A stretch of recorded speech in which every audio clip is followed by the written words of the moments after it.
안녕하세요. 결혼한 지 올해로 23년 차인 50대 여성입니다. 이날 이때까지 어디서 제대로 제 이야기를 해본 적이 없어서 어디서부터 어떻게 시작해야 할지 모르겠지만 두서가 없더라도 들어주시길 바랍니다.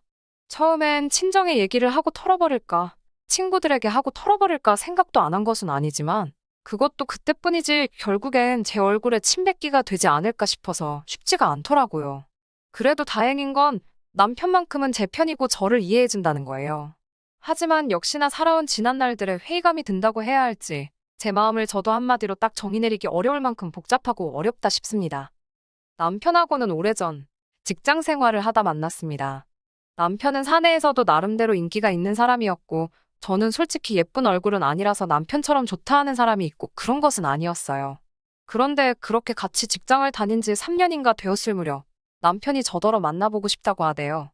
제 수더분한 성격하고 주변 사람들하고 두루두루 잘 지내는 게 보기가 좋았다면서요.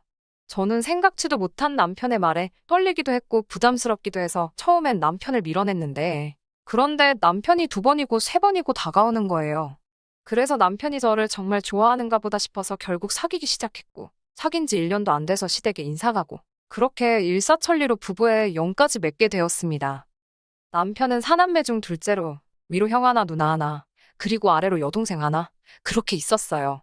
그런데 문제는 시부모님 자체가 재산도 없으시고 노후 준비도 안 되어 있으시다 보니 사남매가 십시일반 돈을 모아 시부모님 생활비를 대고 있었죠. 그렇다 보니 저랑 남편이 결혼할 때도 크게 뭐 도움을 주실 형편이 못 되었고요. 저도 이건 처음부터 알고 있었기 때문에 크게 마음을 쓰진 않았습니다. 신혼살림은 제가 살던 자취방에 남편이 자기 옷까지만 들고 와서 시작하게 되었고 차도 제가 처녀적부터 타던 차를 그대로 탔습니다. 시부모님께 받은 거라곤 금으로 된 상가락지가 전부였지만 괜찮았어요. 2분이 워낙에 저에게 미안해하셨고 고마워하셨거든요. 그래서 그 마음만으로도 충분히 위로가 되었달까요. 친정에서는 남자가 가진 것 없이 장가오는 것보다 여자가 아무것도 없이 시집가는 게 나중에 더 흠잡히기 좋다며 남편 쪽 형편과는 관계없이 돈으로 5천을 해주셨습니다. 지금이야 돈이라는 게 흔해져서 5천이 그렇게 큰 돈 같지 않지만 20여 년 전에는 절대로 적지 않은 돈이었어요. 그리고 그 일로 남편은 저희 부모님께 면목이 없다며 몇 번이나 머리를 숙였고 저희 부모님은 그런 소리 듣자고 준 돈이 아니라며 그저 당신들 딸인 저 마음고생은 시키지 말라고 하시대요. 그리고 실제로 남편 한 사람만 놓고 말하자면 제 마음고생을 시키는 일은 거의 없었어요. 술도 안 하지 담배도 안 피지 다른 여자에는 관심도 없지. 오로지 일과 가정밖에 모르는 사람이었습니다. 하지만 그럼에도 불구하고 남편과 제 사이에서 큰 소리가 나는 경우가 종종 있었는데 그건 상황 자체가 시댁과 관련이 되어 있을 때였어요. 특히나 시부모님이 돌아가신 이후로는 일이 더 복잡해졌지요. 처음에 아버님이 돌아가셨을 때였습니다. 아버님은 매년 의례껏 하시던 건강검진에서 생각지도 못한 간암 판정을 받으시고 이후로 병세가 급격히 악화되어 6개월 만에 돌아가셨거든요. 그런데 그 6개월 동안 솔직히 자식이 많다고 해서 좋은 것도 아니라는 걸 제가 제 눈으로 똑똑히 보고 뼈저리게 깨달았습니다. 아들, 딸의 사위 며느리까지 하면 8이나 되었는데 누구 하나 선뜻 아버님을 모시고 병원에 가겠다 하는 사람이 없었으니까요. 그리고 부끄러운 이야기지만 저희 남편도 마찬가지였습니다.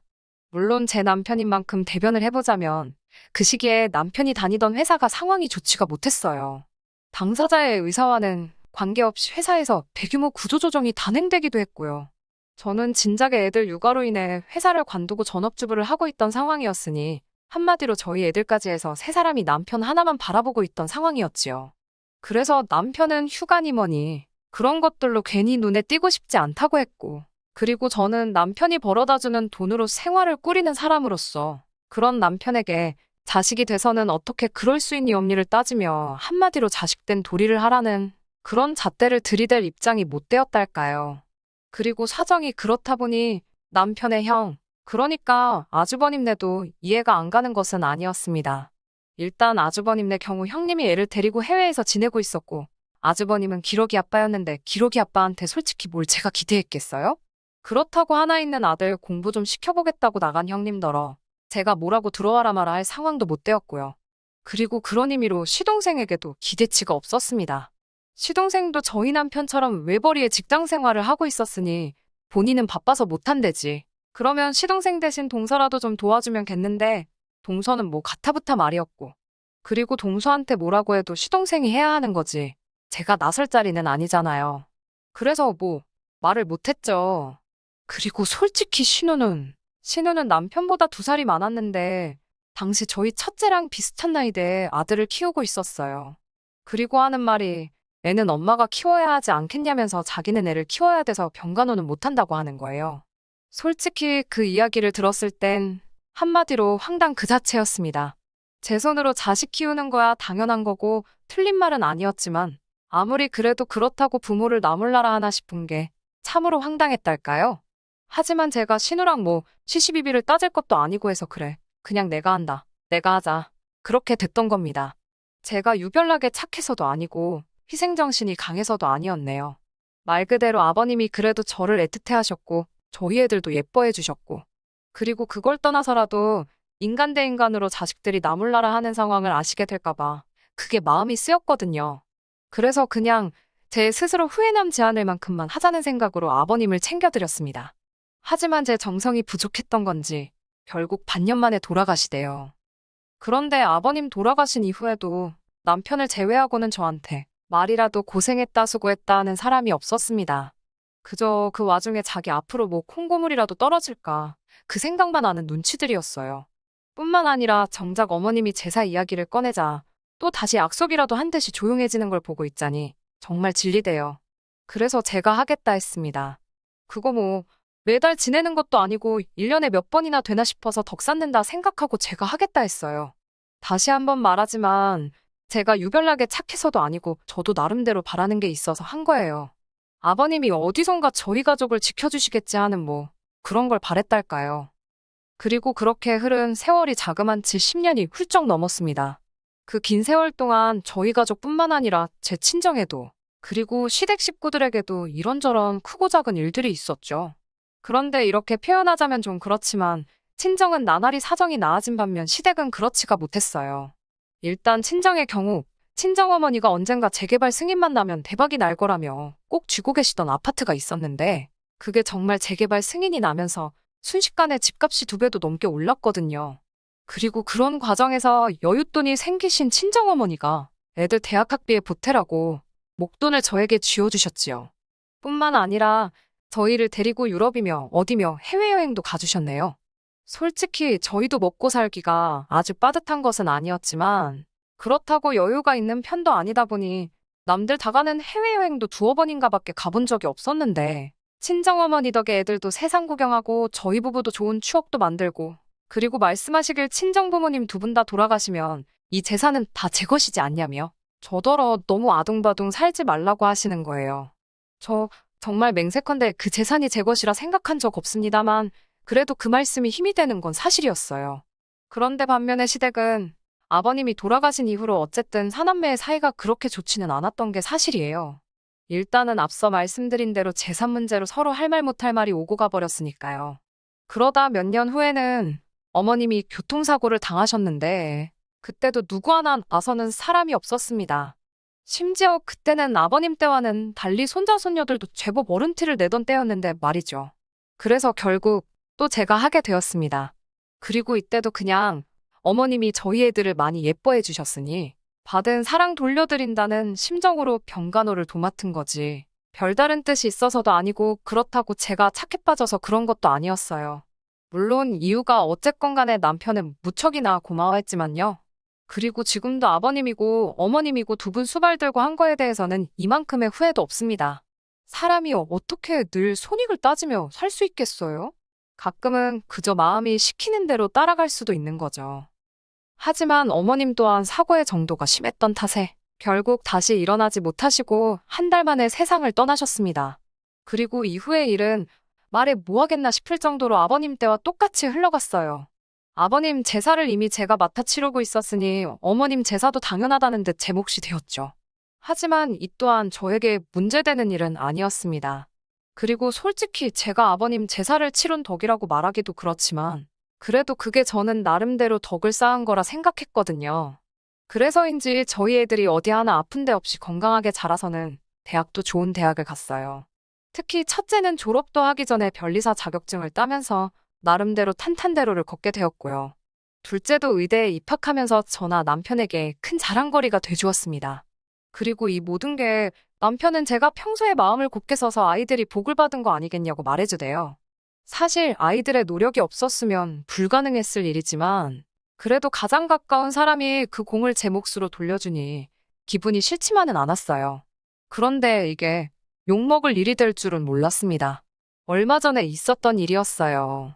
어머님이 돌아가시기 전에 저에게 따로 금부치 몇 개를 남기신 게 있었는데 그때 저더러 다 가지라 하셨거든요.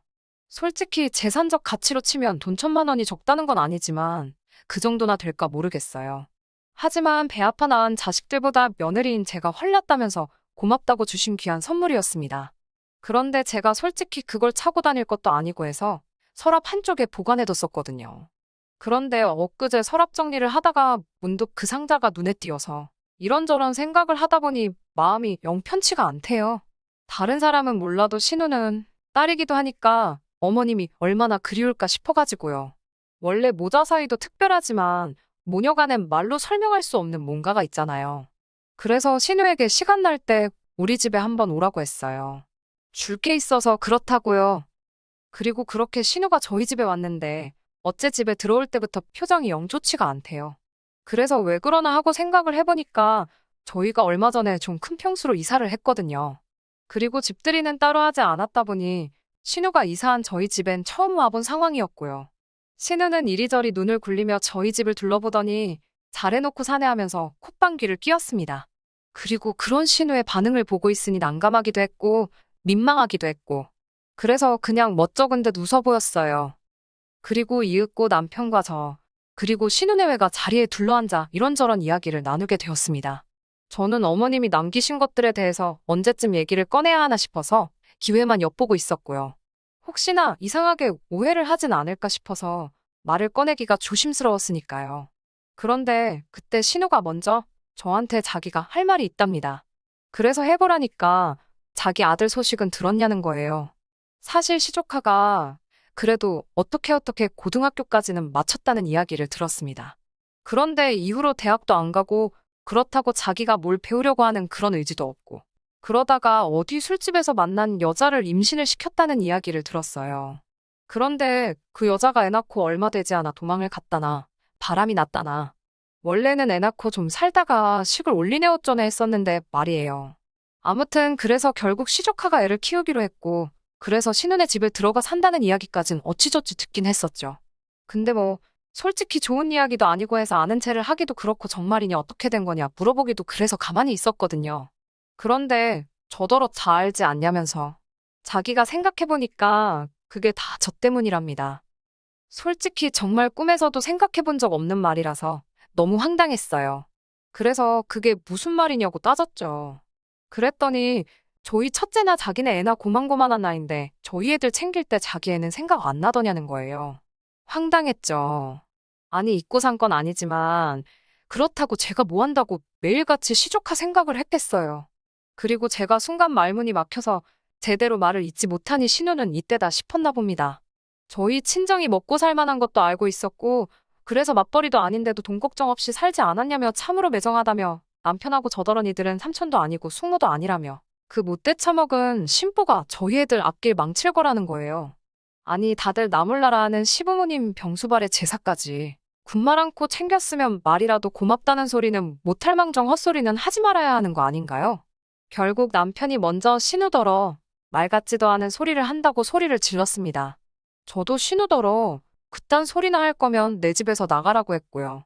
그러자 신우랑 시매부도 저희더러 그렇게 살지 말라면서 삿대질을 하는데 원래 남이 자식한테 악담하는 거 아니라지만 부모가 저 지경이니 아들이 그따위로 걷지 싶은 거예요. 그래서 이럴 시간에 가서 네 자식 단속이나 잘하라고 했습니다. 뭘 보고 컸는지 알만하다고요. 그랬더니 신우가 자기 쓰러질 것 같다며 아주 혼절하는 신용을 내는데 가짜나서 원. 그리고 이웃에서 신고를 한 건지 얼마 후에 경찰이 왔습니다. 제가 전후 상황 설명을 하니까 일단은 어쨌든 제 집이니 신우랑 심해부더러 나가야 된다며 끌고 나가대요. 그리고는 뭐 그렇게 그쪽이랑은 완전히 끝장을 본 거죠. 솔직히 지금도 이렇게 쓰면서 어이가 없어요. 남한테 피해 끼치지 않으려고 늘 조심하며 지냈고, 손해를 조금 보는 일이 있더라도 착하게 살면 복이 온다는 그 말 하나는 정말 믿었는데, 이렇게 모욕적인 일을 겪게 되다니 참으로 씁쓸합니다. 남편은 그날 이후로 저에게 미안해서 고개를 못 들겠다며 속상해하는데, 그런 주눅든 남편의 모습도 참으로 보기가 괴로워요. 제가 정말 시조카 앞날을 망친 걸까요? 아니, 살다 살다 자기 자식 잘못됐다고 외삼촌 외숙모를 탓하는 사람들은 처음 봅니다. 전에는 망나니 같은 시조카 때문에 신우가 고생이다 싶었는데, 이제는 저런 부모 밑에서 자라서 망나니가 됐구나 싶어서 시조카가 불쌍하네요. 끝까지 들어주셔서 감사합니다. 오늘의 사연은 여기까지입니다. 구독과 좋아요, 알람 설정 부탁드리고 더 좋은 사연으로 다시 찾아뵙겠습니다. 감사합니다.